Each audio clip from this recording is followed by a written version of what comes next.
ये बेहद कम लाइसेंस लगते हैं। सबसे पहले आपकी एक कंपनी होना मस्ट है। आप एलएलपी रख सकते हैं, आप प्राइवेट लिमिटेड रख सकते हैं, आप ओपीसी रख सकते हैं, आप प्रोप्राइटरशिप भी रख सकते हैं। यहाँ तक कि एक पान के ठेले वाला भी एक्सपोर्ट कर सकता है। इतना आसान सरकार ने बना रखा है। पहला रिक्वायरमेंट इज आपका पैन कार्ड होना जरूरी है। थर्ड इज आपका जीएसटी होना जरूरी है। क्यों होना जीएसटी जरूरी है? या रीइंबर्स करती है तो जीएसटी नंबर चाहिए, किसको रीइंबर्समेंट मिले। ये जो एक हमारी सरकारी पोर्टल है वहां पे लॉग इन करते हो, क्यों account. And fifth one is IEC, import export code, जो कि डीजीएफटी जो एक हमारी सरकारी पोर्टल है वहां पे लॉग इन करके आप ये पुराने जो मैंने डॉक्यूमेंट्स बताए, ओनली 2 आवर्स, ये भारत जूते चाहिए। ई कॉमर्स इसीलिए इंडिया में फेल हो जाता है क्योंकि वहां सप्लायर इंटरेस्ट नहीं दिखाता। और जीरो इन्वेंट्री मॉडल जो आजकल बहुत चल रहा है उसमें आपका अकाउंट ब्लॉक हो जाता है क्योंकि टाइम पे माल नहीं आता, टाइम पे शिप नहीं होता। यहीं पे चाइना ने डोमिनेशन कर रखा है कि उससे 2 पीस खरीदोगे चाइना दे देगा, इसलिए अलीबाबा पे इतना ज्यादा बोलबाला है चाइना का। प्रोफेशनलिज्म जो दिखाना था, चाइनीज हंसी बता रही है, आप एक्सेप्ट करते हो उस बात को ठीक है, तो वो फैल गए। अब जब आपको क्वालिटी डिलीवर करनी थी आपने वो की नहीं, टाइम पे डिलीवरी देनी थी नहीं की। प्रोफेशनलिज्म जो दिखाना था, चाइनीज, वियतनामीज और जापानीज आर वेरी प्रोफेशनल। आप चाहे 50,000 का ऑर्डर लो चाहे 5 करोड़ का लो, they will treat you the same. India में 50,000 की वैल्यू नहीं देता कोई। इंडिया के सप्लायर से आप रेट मांगो कि 1 लाख का रेट चाहिए मुझे आज, 2 दिन लगा देगा रेट देने में, देगा भी नहीं, बहुत बार तो देगा भी नहीं। अब ऐसे में कैसे बनेंगे upskill? There is no shortcut then upskill. एक बार एक्सपोर्टर बन गए फिर अपस्किल, फिर बन गए फिर अपस्किल, जितनी बात करते जाओगे उतना बढ़ते जाओगे, राइट। नंबर 2 जो आपको सॉर्ट करना है, जो सबको करनी चाहिए, वो है अपने कम्युनिकेशन पे काम और पर्सनैलिटी पे। देखो, एक प्लीजिंग पर्सनैलिटी के साथ सब काम करना चाहते हैं, एक भोंदू के साथ कोई काम नहीं करना चाहता, क्योंकि उसको समझाओ ए समझ में आता है जेड उसको। आपको लगता है कि यार ये तो मेरा दिमाग बहुत खा रहा है, ये मेरे मेरे पैसे के साथ मेरा टाइम भी खाई ले रहा है। हम बोलते हैं कि तू सीख क्या भाई। पर्सनैलिटी एंड कम्युनिकेशन स्किल बहुत इंपॉर्टेंट है। अगर आपको फॉरेनर से बात करनी है और आप ये समझो कि आपको बोलते भी नहीं आता, तो काम कैसे चलेगा? एक तो उसको पहले से इंग्लिश की प्रॉब्लम, जब आप यूरोपियंस के साथ काम करते हो। देखा जाए तो कोई अच्छा ईजिएस्ट जो इंडियंस को जो प्रेफर करते हैं यूरोप में, नीदरलैंड, जर्मनी और फ्रांस, आजकल स्पेन भी। फ्रांस का तो मैंने भी सुना है। हाँ, तो यहाँ पे 4 कंट्रीज में बहुत प्रेफरेंस मिलती है इंडियंस को। नीदरलैंड कोर्स है जो आपको फटाक से सिखा देगा, क्योंकि सिर्फ सीखना भर नहीं है भाई, execution, pre sales, post sales, सब कुछ हमें समझना पड़ेगा। तब तक सेल्स ही नहीं होगी। लोगों को मैं बोलता हूँ कि आपको प्रोडक्ट प्रेजेंट करते नहीं आता, बायर कहाँ से मिलेगा? आप सोचो, आपने बोला ये मर्सिडीज है, मैं मर्सिडीज बेचने को तैयार हूँ, मुझे बायर ला दो। पहले पहले आएगा क्या बायर? कहाँ से आएगा? शोरूम कहाँ है आपका मर्सिडीज का? टेस्ट ड्राइव कहाँ है आपकी मर्सिडीज की? इतना अगर मैं समझाऊंगा एक 20,000 वाले को तो बुरा मान जाए। इंडिया के कुछ 2-3 dominant natural hair wigs. Number 2 आप आ सकते हैं आयुष प्रोडक्ट, होम्योपैथी, यूनानी, ये वाली medicine, herbal products, nutraceuticals, ashwagandha, shilajit, gokshura, ये सब इंडिया से जाता है। स्पिरुलिना, You should इसका कोई सानी नहीं है इंडिया में। इंडिया ही एक्सपोर्ट कर रहा है। और इंडिया ने एक अपनी ईपीसी इंडिपेंडेंट बनाई है 2-3 साल पहले, जिसका नाम है आयुष, जो इसी के एक्सपोर्ट के लिए काम करती है पूरा। तो ये अभी पूरा रखा है। आपको अगर कुछ भी नहीं मालूम ना शिपिंग का, तो भी आप पैक करके बेच दोगे, इतना ईजी है शिपिंग। आपको 2 ही चीज़ों का ध्यान रखना है, एक सेलर का, एक खुद का। क्लाइंट अपने आप आएगा आपके पास, बस।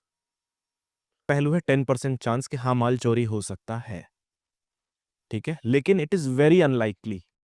माल चोरी कहाँ होगा? जब शिपिंग लाइन या जब शिप पानी में होगा, उसे बिहेव कैसे करते हैं। अगर किसी को ये चखना है, मैं एक सीक्रेट रिवील कर देता हूँ कि एक रेगुलर एक्सपोर्टर और आप में कितना फर्क है नॉलेज का। एक ईपीसी का एग्जीबिशन अटेंड कर लो, कोई सा भी, चाहे कारपेट का कर लो, हैंडीक्राफ्ट का कर लो, चाहे फूड का कर लो, आप जब उनको देखोगे ना, आपको अपनी औकात पता चल जाएगी कहाँ फंसे हुए हो और कितना बचे हम। ये फ्री में होता है लगभग, हो 2-3 हज़ार मिल जाएगी आपको। एग्जीबिशन होते हैं इंडिया में भी खूब होते हैं। दिल्ली में आहार फूड फेस्ट होता है, भदोही में होता रहता है, दिल्ली में मेजॉरिटी होते हैं, आपके बॉम्बे में होते हैं। बेचना है यानी पार्ट शिपमेंट में आपको बेचना है। LCL थोड़ा सा एक्सप्लेन करेंगे। LCL फुल फॉर्म होता है लेस देन कंटेनर लोड। एक होता है FCL, एक होता है LCL। तो FCL मतलब फुल कंटेनर लोड, उसमें आपका पूरा कंटेनर जो होता है 20 फीट का या 40 फीट का, या Reifer cargo. Reifer bye the way refrigerator. काम करके पैसे बनाने हैं ना, उसमें जा सकते हैं आप एग्जॉटिक आइटम्स में जा सकते हैं जो इंडिया स्पेशल हैं, जैसे आप मार्बल्स को ट्रेड कर सकते हैं, आप ऐसे बहुत सारे प्रोडक्ट्स हैं जो फिनिश्ड गुड्स में आते हैं, जैसे आप बेच के अच्छा खासा पैसा कमा सकते हो, जिसकी वर्ल्ड वाइड डिमांड है। ठीक है, तो ये बेसिकली बल्क में ही होता है वो काम, ज़्यादातर एक्सपोर्ट वाला काम जो होता है। हाँ बिल्कुल बल्क में होता है। By the way international words में हम बायर्स कभी नहीं कहते किसी को। No one likes to be sold, it's a very negative word. हम उसे क्लाइंट्स या प्रोस्पेक्ट ऐसा कहते हैं, और बहुत लोग लीड्स कहते हैं। ठीक है, जब वो कन्वर्ट हो जाता है तब वो क्लाइंट बनता है। सो पहली चीज़ तो ये है कि आपको जा सकते हो, फर्नीचर्स में अच्छा मार्जिन है, कंडीशन जूट, एंड आजकल उसे इको मतलब उसका प्रो अर्थ का टैग मिला हुआ है कि अर्थ के सपोर्ट में है। इंडिया में जो कोलकाता रीजन है वहाँ पे जूट बड़ी मात्रा में बनता है, मैं खुद उसमें डील करता हूँ। आप उसे प्रोक्योर कर सकते हो, बेच सकते हो, एंड एक्सपोर्ट क्वालिटी का है वो।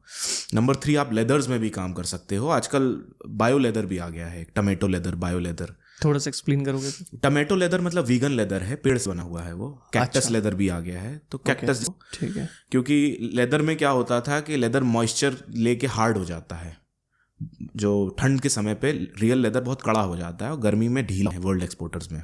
ओके। तो आपको बड़ी मात्रा में इंडिया से प्रोक्योरमेंट उसका मिल जाएगा। साउथ में है, कोलकाता में है, कानपुर से हम खुद ले चुके हैं, कानपुर में है, आ सकते हो। वो फर्नीचर्स में जा सकते हो, का डर रहता है, रिस्क पे रहता है। और दूसरा बड़ा जो चैलेंज है उसमें ये आता है कि जब आप उसे बेच, तो until you have fixed client, fixed buyer, आपका वो मंडी भाव पे बिकता है। जैसे हमारे इंडिया में मंडी होती है, आज़ादपुर में मंडी में अंदर की हमने इतने क्लाइंट, वो प्रोफाइल स्ट्रॉन्ग कैसे बनेंगे, वो उस पर कैसे काम किया जा सकता है? सप्लायर्स के लिए सिंपल है। देखो, इंडिया में सप्लाई चेन डेफिसिट है, एक प्रॉब्लम है, इसलिए इंडिया एक्सपोर्ट्स में आगे नहीं बढ़ पाया। ये रीज़न है क्योंकि सप्लायर्स इंडिया के प्रोफेशनल नहीं हैं, ओवरबर्डन्ड हैं। वो सेल से ज़्यादा प्रोसेसिंग को ध्यान देते हैं। मतलब आज उनके फैक्ट्री में लेबर आई कि नहीं आई, मैनेजर आया कि भाग गया, प्रोडक्शन हुआ कि नहीं हुआ, उसका एक फैक्ट्री ओनर का काम जो रहता है ना, वो यही रहता है कि दिन भर यही देख रहा है वो। सेल्स पे उसका थोड़ा सा फोकस जाता है। इस वजह से आप देखना, मेरे क्लाइंट्स भी हो चुके हैं ऐसे, जिनका साल का टर्नओवर 30 करोड़ रुपए है, लेकिन वो सैलरी मात्र 2 लाख रुपए विड्रॉ करते हैं, कि महीने की 2 लाख रुपए सैलरी विड्रॉ कर रहे हैं। मतलब 30 करोड़ का धंधा करने का मतलब क्या फिर आपका, जब आपको रॉ मटेरियल आया कि नहीं आया, वी आर वेरी बिजी कि लेबर आई कि नहीं आई, वी आर वेरी बिजी कि क्वालिटी चेक हुए कि नहीं हुए। जितने लोग जो मैन्युफैक्चरर्स हैं वो इससे रिलेट कर गए होंगे। इनफैक्ट वर्ल्ड में एक होता है मर्चेंट एक्सपोर्टर, हम और आप जैसे लोग ट्रेडर्स जिसको कह सकते हैं, कि माल किसी और का हम खरीदेंगे और हम बेचेंगे। नंबर 2 इज मैन्युफैक्चरर एक्सपोर्टर, कि माल भी उन्हीं का, मेकर्स भी वही, सेल भी वही करेंगे। इसके 60% लगभग मर्चेंट है, माल किसी और का लेते हैं। पर फायदा तो इसमें ज़्यादा है, लेकिन हेडेक भी तो रहता है। आपको इतनी बड़ा जो तामझाम मैनेज करना है, फैक्ट्री आया नहीं आया, लाइट है कि नहीं, पावर है कि नहीं, ESI, गवर्नमेंट रेगुलेशन सब तो आ गए हैं आपके पीछे, तो सब कुछ मैनेज करना है। तो आई थिंक वो फायदा वहाँ पे। मैंने ये मंगाया था ना, तो मैंने हिम्मत छोड़ दी थी, अब मैं नहीं मंगा रहा, ना मैं फॉलो अप कर रहा, इतना कौन फॉलो अप करेगा। तो ऐसे तो बहुत सारे लोगों के प्रोडक्ट रह जाते होंगे। हाँ, उन प्रोडक्ट का क्या होता है? देखिए, जो अनक्लेम्ड प्रोडक्ट है, इसका एक टेक्निकल वर्ड है कि अनक्लेम्ड प्रोडक्ट है, जिसके कोई क्लेम करने नहीं आया। तो जिसका कोई नहीं होता उसकी सरकार होती है, वो सरकार का हो जाता है, उसको ईयर एंड पे ऑक्शन कर देते हैं। अच्छा। और ऑक्शन किस हिसाब से करते हैं, कि प्रोडक्ट को देख के क्या प्रोडक्ट है, या बस ऐसी ही कि खरीद लो ना? आप मान लेते हैं कि आपके पास एक बिल ऑफ लेडिंग होता है, BL, और एक PI होती है, परफॉर्मा इनवाइस। परफॉर्मा इनवाइस मतलब बिल। तो उसमें लिखा रहता है कि इस कंटेनर, इस डब्बे के अंदर ये है। तो उसको जो कस्टम्स है पब्लिक प्लेटफॉर्म पे अनाउंस करता है, जैसे पेपर में दे दिया, टीवी में दे दिया, सोशल मीडिया पे दे दिया। अब उसके रेट्स जो होते हैं एक्चुअल, जब ऑक्शन रेट होता है तो उससे 1/3 1/4 होते हैं। अगर 100 रुपये का माल है वो एक्चुअल में, 25-30 रुपये में ऑक्शन होगा वो सीज्ड आइटम। और ये कहाँ होता है कि हम जाके माल उठा लें? हाँ, ये पेपर में पब्लिश होता है कि जैसे JNPT port Mumbai, Jawaharlal Nehru port terminal जो है वहाँ पे, ICD तुगलकाबाद हमारे दिल्ली में, हर पोर्ट का अपना अपना होता है। कोई भी जाके खरीद सकता है? नहीं, उसमें रजिस्टर करना पड़ता है आपको। अच्छा। ऐसे वन फाइन डे वॉक करके नहीं जा सकते आप, आपको बिड करनी पड़ती है वहाँ पे, क्योंकि बिडिंग होती है, ऑक्शन होता है। अच्छा। तो रजिस्ट्रेशन होगा आपका, ठीक है, आप बिड करोगे वहाँ पे, और जो हाईएस्ट बिड होती है उसको दे देते हैं। लेकिन उनकी हाईएस्ट भी जो होती है मार्केट से 3 टाइम्स लेस होती है। Got it. और जैसे हमने देखते हैं मूवीज इंपोर्ट कराना, और जिसकी बहुत वैल्यू है इंडिया में, और कस्टम पे अगर वो क्लियर नहीं होता, जाके उनसे बात कर लो कि भाई हमारे प्रोडक्ट है तो नहीं, ऐसा नहीं है। देखो, उनकी भी नौकरी पे है बात। तो नौकरी से ज़्यादा अमाउंट दे देंगे अगर नहीं, नौकरी से ज़्यादा अमाउंट नहीं, मेन रेपुटेशन डैमेज भी होती है, जेल भी होती है। तो जो मैंने देखा इवन इंडिया के फॉरेन कंट्रीज में, यूएई में भी मेरे क्लाइंट्स काम करते हैं सब जगह, तो जब वो पैसे की डिमांड करते हैं ना तो किसी भरोसेमंद पात्र से लेते हैं वो। एग्जाम्पल आप और मैं। अब ओशन ऐसा कोई सनशाइन एंड रेनबोज तो है नहीं, वहाँ बारिश भी होती है, वहाँ पानी भी उड़ता है, ऑन बोर्ड पे आता है, ठीक है, और मॉइस्चर जो लगातार उड़ता रहता है, सॉल्ट वाटर, उससे जो है करोजन भी होता है, अंदर भी नमी आती है।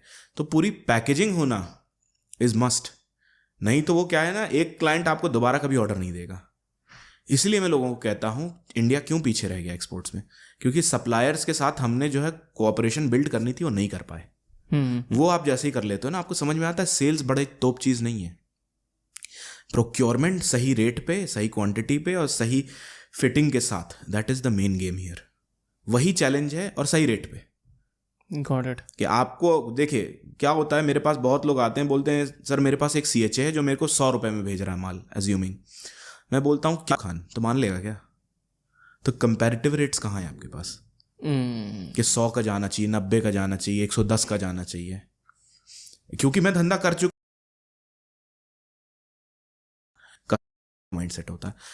इसमें प्रॉब्लम क्लाइंट्स की नहीं है, लर्नर्स की नहीं है, टीचर्स की है। ये जो मेंटर्स बने घूम रहे हैं ना, वो आपको बायर फाइंडिंग की लिस्ट देंगे, embassy data, port data, custom data, लाखों के पोर्ट के वो हैं इसमें सॉफ्टवेयर्स जिसमें बायर्स लिस्ट मिलती है। और मैं आपको एक बात बताऊं इंटरेस्टिंग, ये जो पोर्ट डेटा मिलता है ना, ये अनएथिकल है बेचना इंडिया में। इस पे लॉ नहीं है, जिस दिन नियम आ गया जेल होगी। जिस दिन नियम आ गया ये पोर्ट वाले सॉफ्टवेयर जो लाख लाख 2-2 लाख के साल के बेच रहे हैं, जेल होगी इनको, क्योंकि वो एक लूप है वहां पे गवर्नमेंट का छोड़ रखा है अभी। नहीं तो आप किसी का पर्सनल डेटा कैसे बेच सकते हो? दुबई का बेच के बताओ मेरे को, दुबई में लिस्ट खरीद के बताओ लोकल की। इवन आपको अगर दुबई में व्हाट्सएप मार्केटिंग करनी है ना, तो आप बायर्स डेटा नहीं खरीद सकते, इतनी टाइट है ना। सस्ता इफेक्टिव होता, 15-20 हज़ार का काम कर जाता, तो इंडिया में बेरोजगारी खत्म हो जाती ना भाई। तो मेथड्स में भी प्रॉब्लम है, और चौथा जो है एप्लीकेशन में भी प्रॉब्लम है। मतलब आप उसको अप्लाई कैसे करते हो, आपके अंदर डिसिप्लिन धेले भर का नहीं है। वी आर लाइक हम 10 दिन अप्रोच करेंगे, 11वें दिन छोड़ देंगे, और वो भी cold approach, dead approach. Dead approach मतलब आपका घर है यहाँ, मैं आपके घर के सामने रोज आके खड़ा हो गया, एक दिन आएगा जब आप मेरे को गाली दे के भगा दोगे। मेरा बैकग्राउंड इन्वेस्ट करें। अब नेटवर्किंग का मतलब ये नहीं कि दोस्त यार भाई लोग को ढूंढ लिया वहां पे, जो सेगमेंट में है, जो सेगमेंट में काम करता है, करते हैं उनको फेसबुक पे किसी के रैंडम DM में भी, तो फिल्ट्रेशन आप कर ही नहीं सकते। जब तक आप फिल्ट्रेशन नहीं करोगे, कचरा नहीं छानोगे, क्वालिटी नहीं मिलेगी आपको। तो filtration is very important. Number 2, way to say yes, way to say no. अब मैंने जैसे आपको शुरू में कहा था कि मेरे पास अगर कोई सेलर आ जाए तो मैं खाक छान दूंगा उसकी। क्यों? क्योंकि मुझे मालूम है क्या पूछना है उससे, कहाँ बताना है, कहाँ उसको अटकाना है। मतलब अगर मुझे उसको मॉरली तोड़ना है ना, तो मैं तोड़ दूंगा, 10 मिनट लगेगा। ठीक है। इंडियन एक्सपोर्टर्स जो है ना, माइंडसेट से बहुत वीक है। उनको कोई ज्ञान दे देता है कि ऐसा नहीं करो, तो वो छोड़ के वैसा कर देते हैं। आपको एक इंटरेस्टिंग केस बताता हूँ। जब मेरे पास लोग क्लाइंट ऑन, ये भूल जाते हैं कि B2B पोर्टल में जो लीड आई है आपके पास, वो आपके पास भर नहीं आई है, आपके जैसे 10 लोगों को और उसी पोर्टल ने बांटी है। तो अब आपने कंपटीशन पहले ही तैयार कर लिया। 1, 2, 3 को तो सुनोगे, चौथे के बाद वो सर के ऊपर से जाने लगेगा, क्या कह रहा है, operations, accounts, logistics, handling, loading, फलाना ढिकाना, पूरी टीम है उसकी। ट्रेनर के पास मैं नहीं जाता सप्लायर से मिलने, सप्लायर को सिर्फ मैं अपनी शक्ल दिखाने जाता हूँ। आप लेडीज हों, चाहे आप लेडी हों या जेंट्स हों, कोई फर्क नहीं पड़ता। 2025 में है, सबको अपना करियर बनाना चाहिए। Career gives you voice. Correct. नहीं भाई, बॉस नहीं खराब है, आपसे वो फील्ड हो नहीं रही है तो उसको छोड़ो, जो हो रही है उसमें घुसो। करेक्ट। हर इंसान से कुछ ना कुछ होता है, हर कोई आदमी गधा नहीं होता, सबको तो आप अपने से एक लेवल ऊपर के साथ नेटवर्किंग करो। करेक्ट। स्ट्रगलर्स के साथ उठना बैठना बंद कर दो। स्ट्रगलर से क्या होता है ना, आप स्ट्रगलर्स के साथ बहुत कंफर्टेबल हो जाते हो कि तेरे पास 100 रुपए, मेरे पास भी 100 रुपए। नहीं, आप वो देखो किसके पास 1000 रुपए और उसके पास कैसे आए। तो स्ट्रगलर्स के साथ छोड़ दो। स्ट्रगल कर रहा है, उसको आपसे एक लेवल ऊपर ही चाहिए बंदा भाई। करेक्ट। और आपको भी उसी से एक लेवल ऊपर चाहिए है, तो छोड़ो उसकी संगति। दोस्ती यारी ठीक है, लेकिन दिन भर बैठना बंद करो। ये जो दिन भर लड़के और लड़कियां बैठ के गप मारते हैं, टाइम कॉलेज तक ठीक है ये, उसके बाद आपको समझ लेना चाहिए कि आप सीख उन्हीं से सकता है। आपके दोस्त को आता होता तो कर लेते, क्योंकि किसी कंपनी को अगर अपना हेडक्वार्टर शिफ्ट करना ही है तो इंडिया के एक्सपोर्ट्स में अभी पीछे रहने का एक और कारण है। क्या? यहाँ के जो मैन्युफैक्चरर्स हैं और जो यहाँ के एक्सपोर्टर्स हैं वो सीरियस नहीं है चीजों को लेके। मतलब इंडिया में एक एटीट्यूड देखा जाता है सप्लायर्स में और एक्सपोर्टर्स में कि जो जिसको कहते हो ना गर्राहट जल्दी आ जाती है। अच्छा, तो थोड़ा सा 50 लाख का धंधा किया साल का, वो आसमान पे चढ़ गया ओके, कि अब तो मैं ही बॉस हूँ। चाइनीज आपको 500 करोड़ वाला मिलेगा, ऐसे काम करेगा जैसे वो सेवक है। बिल्कुल। तो ये एटीट्यूड इंडियन को बर्बाद कर रहा है। हम मतलब इंडिया में होता 10 है दिखाते 100 हैं, वहां होता 100 है दिखाते 10 है। तो वो एटीट्यूड डेवलप करना पड़ता है कि आवरसेल्फ कि वो करना है विदाउट, अभी कर पाते जब आपको पता नहीं है। सही बात है। एग्जाम्पल बताता हूँ, जैसे इंडिया में स्क्रैप इंपोर्ट एक्सपोर्ट होता है, एक्सपोर्ट तो नहीं होता, इंपोर्ट होता है मेजोरिटी। तो स्क्रैप में एक स्टेट पीसीबी रखता है, पोल्यूशन कंट्रोल बोर्ड का सर्टिफिकेट। तो जैसे कई सारे स्टेट्स जो है इंडिया के, उसमें पीसीबी लगता है स्क्रैप इंपोर्ट करने के टाइम पे। पोल्यूशन कंट्रोल बोर्ड का एक एनओसी होता है कि स्क्रैप ला रहे हो तो कैसे लाओगे, कहाँ स्टोर करोगे, क्या करोगे। अब सब लोगों को पता नहीं होता पीसीबी क्या लगेगा, कैसे लगेगा, तो लोग घूस लेके पहुंच जाते हैं अधिकारी के पास। उसके बाद भी अधिकारी लात मार देते हैं उनको कि मेरे को घुस देने आया है, तू मेरे को करप्ट समझता है। हाँ। इसलिए को मालूम नहीं है, और ये बताने का पब्लिक पैसा लेती है। मतलब जिनको मालूम है वो पैसा लेते हैं। आप जैसे लोग नहीं, मेरे को लॉज नहीं मालूम उसके, नहीं, पर आप सरकारी सिखाते तो हो ना। हाँ, मतलब अपॉर्चुनिटी तो है उसमें कैटेगरीज में आपको लगता है? टेक्सटाइल्स में इंडिया राइज कर रहा है अभी, कपड़े में आप जा सकते हो बिल्कुल, ठीक है। इंडिया फिनिश गुड्स में बहुत राइज कर रहा है, जूट में राइज कर रहा है, लेदर्स में है आजकल, बायो लेदर्स में बहुत चल रहा है, वीगन लेदर जिसको कहते हैं। कपड़े प्लांट बेस्ड लेदर्स जो होते हैं, पाइनएप्पल, एप्पल, पीयू लेदर, इन सब से तो काफी उठ रहा है। इसमें इंडिया से मिनरल वाटर बहुत एक्सपोर्ट हो रहा है, पानी पीने का। अच्छा। हाँ, अल्कलाइन एंड मिनरल वाटर काफी एक्सपोर्ट हो रहा है। अच्छा। हनी एक्सपोर्ट होता है, हनी ऑल्दो चाइना भी एक्सपोर्ट करता है। तो हनी एक्सपोर्ट इंडिया के रीजनल प्रोडक्ट्स है, जैसे महुआ वगैरह, महुआ की शराब बनती, महुआ की दवाई भी बनती है। हाँ। मिर्जापुर का कारपेट, मिर्जापुर वाले कालीन भैया जो थे, हाँ, वो फॉर अ रीजन पड़ा था क्योंकि Mirzapur is the carpet city, तो नाम उसका वैसे ही पड़ा हुआ है। तो वहां से कारपेट और ये सब जा रहे हैं, जिसमें कोई कॉम्पिटिटर है ही नहीं इंडिया का। इंडिया से कैशू भी ढेरों प्रोडक्ट है इंडिया से, जैसे आयुष प्रोडक्ट है, शिलाजीत, अश्वगंधा, गोक्षुरा, और ये सब जा रहे हैं। क्योंकि तंजानिया में मैं काम करता हूँ, तो Tanzanian cashew is far better than India. तो कुछ प्रोडक्ट्स हैं ऐसे, और फिनिश गुड्स में जैसे जैसे आप घुसते जाओगे, फर्नीचर्स हैं। अच्छा। राजस्थानी फर्नीचर हैंडमेड है आपका, राजस्थानी बेल्ट में पूरा मार्बल टाइल्स है, मोरबी में टाइल्स हैं। इंडिया में जैसे टाइल्स इंडिया से खूब एक्सपोर्ट होती है। अब इंडियन टाइल्स को क्यों इंडियंस पे ज्यादा ट्रस्ट है, इंडियंस का वर्ड ऑफ माउथ मतलब टिकता है। ओके। क्या तब बायर आके खुद आपसे ले रहा है, तब आपसे वो ले रहा है, नहीं तो नहीं ले। उसको क्या अटकी है कि आपसे ले? हमें एक क्वेश्चन पूछना चाहिए खुद से, why will a buyer come to a beginner? एक बिगिनर के पास क्यों एक बायर आ जाए, क्यों खरीद ले उससे? 90% एक्सपोर्टर्स ये सोचते ही नहीं है। उनको लगता है मैं बॉस हूँ, मैंने सीख लिया है, अब मेरे पास पब्लिक आए या मैं जाऊं पब्लिक के पास, पीछे पड़ जाऊं। आप बताओ तरुण भाई, आपके पीछे मैं पड़ जाऊं कि मैं मर्सिडीज बेचने आया हूं, खरीद लोगे? एक मर्डरर को आप दे दो तो फाड़ देगा, सिलना मिलना कुछ नहीं जानता वो। ओके। स्किल्स है 2025 एंड बियॉन्ड, जिसके पास स्किल्स है उसी का बोलबाला है। बाकी सब मजदूरी करें, ऐसे ऐसे हाथ हिलाएं देख के मार्केट में, और कुछ नहीं होने वाला। इसीलिए government I think skill development पे इतना बहुत ज्यादा जरूरी भाई। स्किल अगर बिल्कुल, मतलब आप अपने आप को मजदूर ही समझिए, डिग्री भरे और स्किल्स नहीं है, वो सेगमेंट में जाना चाहते हो, इररिस्पेक्टिव कि आप एक्सपोर्ट्स में आओ ना आओ, जो आप काम करो समझ लो आपके मोहल्ले में आप सबसे बेस्ट होने चाहिए। अगर वो है तो दुनिया आपको सलाम करेगी, नहीं तो दूर से राम राम करेगी। इसी मामले में आई थिंक चाइना तो लग जाते हैं, दोबारा रोटेट कैसे होगा? तो प्रॉब्लम है। समझे, एक बात बताओ, क्या हमारा फ्यूचर इंपोर्ट एक्सपोर्ट में सेफ है इंडिया का? हाँ बिल्कुल है भाई, कोई धंधा नहीं है अभी इंडिया में। ओके। क्योंकि मिलेगा, there is nothing grey in terms of payment.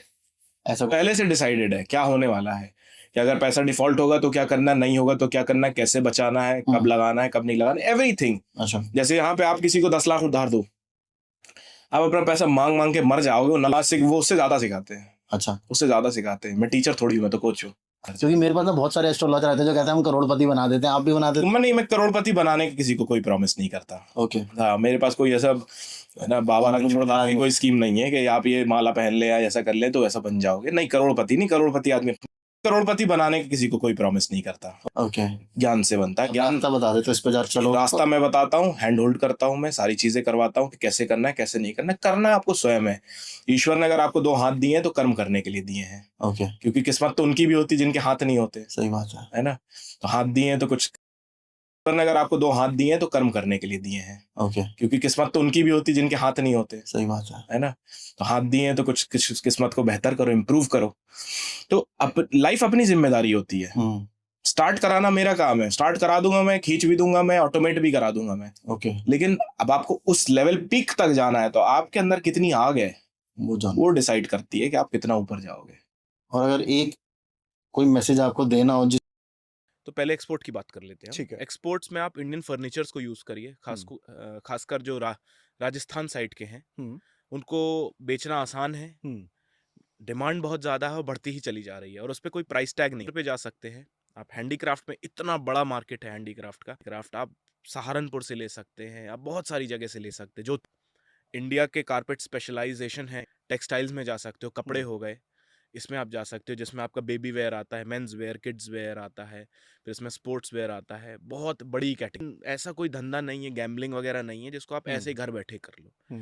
यहाँ पे अपने रिस्क होते हैं, सप्लाई का रिस्क है, सेल्स का रिस्क है, लॉजिस्टिक्स का रिस्क है, पेमेंट का रिस्क है। लेकिन इंडिया में सबसे ज्यादा वेल मैनेज्ड अगर कोई धंधा है, टन एक्सपोर्ट है। यहाँ पे हर रिस्क मिटिगेट कर कोई ना कोई प्लेटफॉर्म अवेलेबल है, कोई ना कोई जरिया अवेलेबल है। अगर मैं आपको यहाँ इंडिया में उदाहरण, इस पर मैं नहीं जा रहा। हाँ, आपकी जुबान या तो आपकी सबसे बड़ी दोस्त होगी या दुश्मन होगी। मुझे अगर आपकी जेब से पैसा निकलवाना है तो सिर्फ मेरी जुबान काम आ सकती है, मैं हाथ पैर चला के पैसे नहीं निकाल सकता। फॉरेनर से पैसा निकलवाना है तो भी जुबान, अगर आपको माल प्रोक्योर करना है, कहीं से सामान चाहिए है तो भी जुबान, बेचना है तो भी जुबान, और लॉजिस्टिक्स निपटाना है तो भी जुबान चाहिए। तो सबसे इंपॉर्टेंट ये है, कम्युनिकेशन को पॉलिश करिए। अब कम्युनिकेशन को पॉलिश करना ये मतलब नहीं कि बढ़िया इंग्लिश होना, आपके कन्विंसिंग स्किल्स बढ़िया होने चाहिए। जो आप बात दिखाना चाह रहे हो सामने वाले को वो दिख जाए। यानी मैं अगर टेबल पे 6 लिख रहा हूँ तो आपको 6 दिखे, वो 9 नहीं दिखना चाहिए आपको। ओके, 6 की मिरर इमेज नहीं दिखनी चाहिए कि अगर पैसे चाहिए सामने वाले से तो जो एक्सपोर्ट करने जा रहे हो, जो उसके इन मतलब रियलिटी एंड आइडियल सिचुएशन में क्या फ़र्क रहता है, rest of the grey area. तो आपको डिफरेंस पता होना चाहिए कि कहाँ हाथ डालना है, कहाँ नहीं डालना है। एग्जाम्पल देता हूँ, अगर आपको स्कैम्स हो रहे हैं, करोड़ों के स्कैम बोल रहा हूँ मैं आपको, कम से कम 5-6 करोड़ से नीचे कब उतर जाओगे पता नहीं चलेगा आपको। स्क्रैप जो है उस कंट्री में बैंड है, ठीक है, ये मुझे इसलिए पता है क्योंकि मेरी कंपनी है वहाँ पे। ठीक है, जिसकी नहीं है उसका क्या है। बैंक में अगर टीटी आता है, ठीक है, सिंपल सा सवाल, सिंपल सा क्वेश्चन है, सिंपल सा आंसर है, जो स्कैमर होगा वो एलसी एक्सेप्ट नहीं करेगा, हाँ, एलसी एक्सेप्ट नहीं लेटर ऑफ करेगा। क्रेडिट एक्सेप्ट नहीं करेगा। वो बोलेगा इतना % token S advance and rest before delivery या बिफोर लोडिंग। अब क्योंकि आपके लिए बैंक भी नकली, बैंक बंद हो गया, पुरानी एलसी का ड्राफ्ट लेके घुमा रहे हैं। जो यहाँ फर्स्ट टाइम एक्सपोर्टर या इंपोर्टर है उसको देख देख के खुश हो रहा है, वो एलसी का ड्राफ्ट आ गया, ये आ गया, वो आ गया। अब उसको कौन बताए कि एलसी का ड्राफ्ट डिजिटल आता है और ऐसे इशू भी नहीं होता सबको। तो ऐसे मार्केट में को माल वहां जा नहीं रहा है, लेकिन यहाँ पे आपको दिख रहा है कि अब यहाँ पे लोगों ने बैंकों में भी सेटिंग बना रखी है कि बैंक ने एक फर्जी एलसी दे दी, ठीक है, उसकी एक्सेप्टेंस होगी, वहां से कोई माल नहीं गया तो यहाँ पे सेलर भी फर्जी था और बायर भी फर्जी था। नुकसान किसका हुआ? बैंक का। फायदा किसका हुआ? सेलर और बायर दोनों का। तो ये भी एक स्कैम है एक्चुअल में। क्या एक्सपोर्ट इंपोर्ट कोई तरीका है भी नहीं। अगर आपको करोड़ों कमाने हैं, this is the safest option and the only option to make an international brand. क्योंकि अगर मेरे को इंडिया बैठ के 4 देशों में बेचना है या मुझे मल्टी करोड़ का बिजनेस खड़ा करना है, एक ब्रांड एस्टेब्लिश करनी है, एक्सपोर्ट के अलावा या इंपोर्ट के अलावा, खासकर अब एक्सपोर्ट्स में राइजिंगली, कोई और तरीका नहीं है। आपको एक्सपोर्ट्स में जाना ही पड़ेगा। हर बड़ा आदमी जो हुआ है इंडिया का, उसकी शुरुआत पहले, दूसरे या तीसरे धंधे में एक्सपोर्ट रहा ही रहा है। एक्सपोर्ट या इंपोर्ट बोथ रहा ही रहा है। अडानी जी ले लो, अंबानी जी ले लो, टाटा ले लो, बिरला ले लो, किसी you name it you will have them. ये इतना मौत आ जाएगी। पहले बेसिक डॉक्यूमेंट्स की बात करते हैं। एक करंट अकाउंट होना चाहिए आपका, एक कंपनी होनी चाहिए पहले तो, सबसे पहले एलएलपी हो सकती है, प्राइवेट लिमिटेड हो सकती है, प्रोप्राइटरशिप भी हो सकती है। बड़े लेवल पे हो तो पब्लिक लिमिटेड भी चलेगी। हम्म। तो ये 4 मेजर कंपनीज है जो इंडिया में एक्सेप्टेड है। सेविंग्स अकाउंट नहीं होना चाहिए आपका बैंक का, करंट अकाउंट होना चाहिए मिनिमम, जो कि होता ही है स्टैंडर्ड। तीसरा, आपके पास जीएसटी होना चाहिए। पैन कार्ड होगा तो जीएसटी भी होगा, तो pan and GST is a must. पांचवी और आखिरी चीज़ जो आपकी last nail in the coffin बचती है इसमें, वो है आईसी यानी एक्सपोर्ट इंपोर्ट कोड, आपका लाइसेंस फॉर एक्सपोर्टिंग। एक इस पे भी इंटरेस्टिंग फैक्ट बताता हूँ। आज से 3-4 साल 5 साल पहले ऐसी बहुत सारी लोकल कंसल्टेंसी फर्म्स थी जो भोले भाले लोगों को बेवकूफ़ बना के इसके नाम पे 20-20 हज़ार रुपये लेता है। 500 रुपये फीस है उसकी। 500 के 500 रुपये में मिलता है। तो ये बेसिक ये डॉक्यूमेंट बेसिक डॉक्यूमेंट्स हैं। Hmm. That totally depends on the category of product that you deal. Example देता हूँ, लेकिन इसमें तो 2 चीज़ों पे आप फोकस करिए। प्रेजेंटेशन इंप्रूव करो, ड्रास्टिक इंप्रूवमेंट चाहिए इंडियन एक्सपोर्टर्स को प्रेजेंटेशन में, ठीक है। दूसरा, आप अपनी सेल्स स्किल्स को इंप्रूव करो। अगर मैं बताऊं आपको, मैं आपके सामने अपना बायर खड़ा कर दूं ना, आप उसको भी नहीं ले पाओगे। वो खरीदने को ही बोलेगा तो नहीं ले पाओगे। क्यों? क्योंकि एक एक्सपोर्टर बात कैसे करता है, बिहेव कैसे करता है, रेट्स कैसे देता है, आपको तो वो तक नहीं मालूम है। एक्सपोर्ट इंपोर्ट इंडस्ट्री का सबसे बड़ा मिथ क्या लगता है आपको? कि बायर्स ढूंढना मुश्किल है। मिथ नहीं है ये, प्रेजेंट करना मुश्किल है। हमें सेल्स नहीं आती, हमें पेपर वर्क पूरा आता है, हमें प्रेजेंटेशन नहीं आती। प्रेजेंटेशन डेवलप करना हफ्तों महीनों का काम है। मैं आपको कोई एक स्कीम बेच दूं कि 2 मिनट में परम भाई ऐसा कर दें हम, तो हो जाएगा, ऐसा नहीं होता।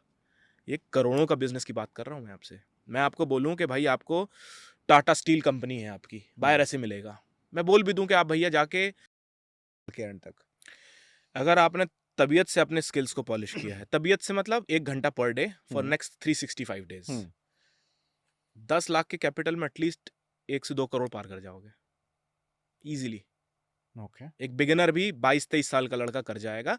ये बेसिक लेवल की बात बता रहा हूँ। और अगर आपने और ईमानदारी से मेहनत करिए मतलब अपने आप को पॉलिश किया, प्रोडक्ट प्रेजेंटेशन में काम किया है, कम्युनिकेशन पे काम किया है, तो 5-6 करोड़ कहीं नहीं जा रहा है आपका। ये बेस्ट केस है। और फिर स्काई इज द लिमिट भाई, स्काई इज द लिमिट। मतलब सेल पे फिर वो सेल पे इमोशंस लगते हैं कि मेरे पास ये है, मैं बेचना जानता हूँ, तो बेचने को तो मैं कुछ भी बेच दूँ। पेन से लेकर जेट तक सब बिकता है। देखिए, हम 2025 में बैठे हैं, 1/4 2025 जा चुका है। April is here. अभी नहीं तो कभी नहीं। इससे क्लियर पाथ आपको नहीं दिखेगा अपना करियर सेट करने में, खासकर इंटरनेशनल बिजनेस में। लेट्स एग्जांपल, अभी तक जो पॉडकास्ट यहाँ तक देखते हुए आ चुके हैं, उनके माइंड 2025 में एक्सपोर्ट इंपोर्ट का बिजनेस, अब आंसर करिए आप। पैसा बनाओगे, अंधा पैसा बनाओगे। पैसे से बड़ा मोटिवेशन कुछ है नहीं। बड़ी गाड़ी में चलोगे, बड़े घर में चलोगे। ईजी नहीं होगा लेकिन हो जाएगा। ईजी नहीं होगा, मैं ये नहीं बोल रहा हूँ कि 3 महीने में होगा, 6 महीने में होगा, लेकिन हो जाएगा गारंटी। तुम्हारे लोकल बिजनेस से ये 10 गुना ज़्यादा आसान होने वाला है और 10 गुना ज़्यादा मार्जिन देगा। तो इंसान को अपनी बैटल्स पिक करनी पड़ती है लाइफ में। हर लड़ाई लड़ने के लिए नहीं होती हैं। कुछ बॉल्स जो है ना, डक करने के लिए होती है, छोड़ने के लिए होती हैं कि आई है जाने दो। जरूरी नहीं है ऑफिस